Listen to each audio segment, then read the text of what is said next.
In today's video, I'm going to teach you how to perform sprint planning with Jira. We're going to walk through a simple workflow that helps you prepare your board for a new sprint, add a task, close the current sprint, and start the next one.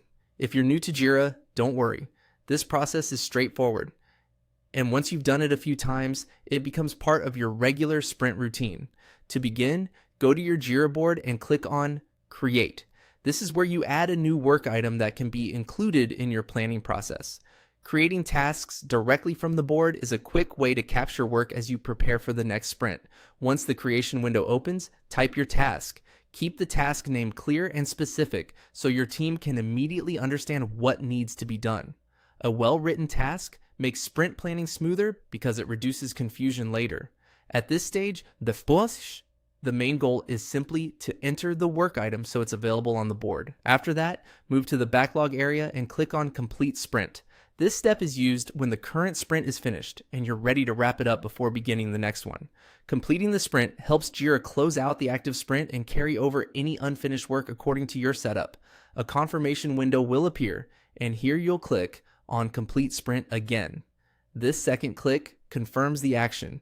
It's an important moment because once the sprint is completed, Jira finalizes it in your board history.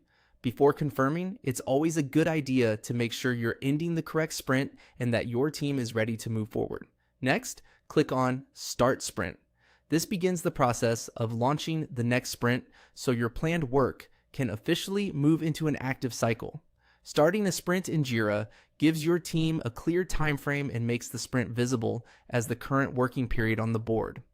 Finally, click on Start to Confirm. This activates the sprint and puts everything into motion.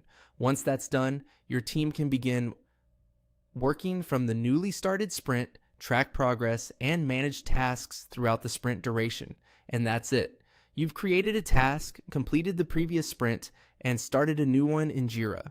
If you're using this process during sprint planning, it can help keep your board organized and ensure your team begins each sprint with a clean, active workspace.